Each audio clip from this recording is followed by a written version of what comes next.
Gumawa nga po pala kami ni Papa ng asin. Kumuha kami ng tubig dagat at niluto namin. Pinagsasawan din namin ng mangga pagkatapos. Grabe ang alat pala nito. At syempre bago pa man kami makarating sa dagat ay eto po at nasiraan muna kami. Opo, pumutok po yung gulong ng habal na gamit ni Papa. Syempre hindi tunay ang lakad pagka hindi nasiraan sa daan. Bumalik nga lang po si Papa at yung asawa ko sa bahay para kumuha ng gulong. At pinagtulungan na rin po nilang ikabit. Umalis na rin po kami kaagad pagkatapos maayos. Bali si Papa at itong kapatid at anak ko ang nakasakay sa habal habang kami naman po ng asawa ko ay nakamotor. At agad na rin naman po kaming nakarating sa pinakamalapit na dagat sa amin dito sa Malatandang Beach. Pangalawang beses na nga po pala namin itong gagawin kaya sure na talaga akong makakagawa nga kami ni Papa ng asin at sigurado rin ako na maalat to. Natural, tubig alat. Dinala nga po pala ni Papa itong ginawa niyang balsa at doon nga po kami sa medyo malalim-lalim kukuha ng tubig para kahit paano ay malinis yung makuha namin. Bali dalawa kami ni Papa na sasakay dito sa balsa kaya lang po ay hirap na hirap ang lola nyo sa pagbalanse lalo't nakatayo. Kaya nga may hawakan eh.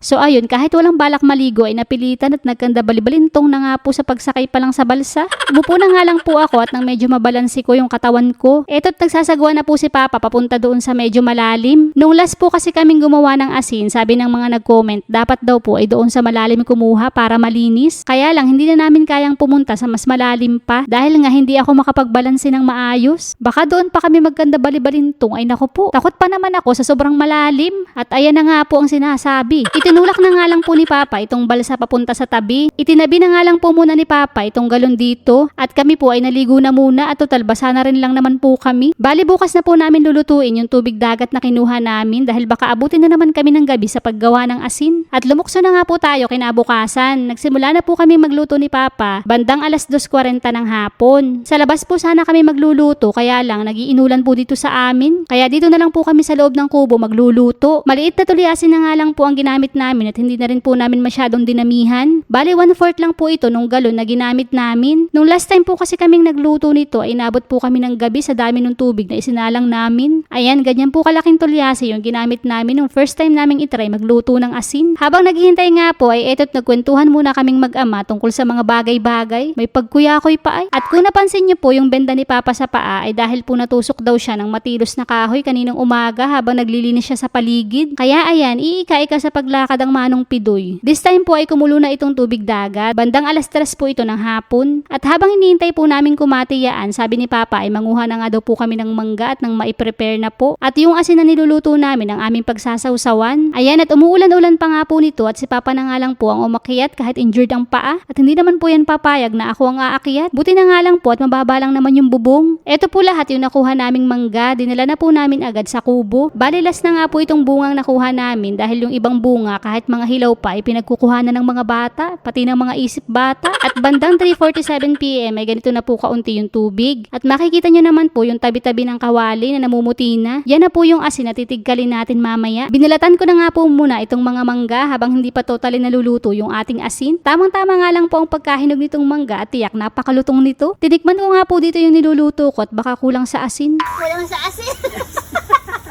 At eto na nga po at malapit nang maluto ng tuluyan itong tubig alat at nagiging asin na nga po. Medyo nagkulay brown nga lang po dahil sa lakas ng apoy ay nasunog ng kaunti. Hindi po kasi namin ito hinalo at baka mag-evaporate lang po yung tubig at walang mabuong asin. So naluto na nga po itong asin bandang alas 4:15 ng hapon. So nasa 1.5 oras po ang inabot as compared nung last kaming nagluto na umabot ng 4 na oras. Depende lang po talaga sa dami ng tubig. At dahil naglalaway na nga po kaming lahat sa mangga ay nilantakan na nga po namin. Grabe ang lutong ng mangga, sariwang-sariwa at bagay na bagay isausaw sa asin. At dito po namin napatunayan na asin talaga ang niluto namin dahil maalat siya.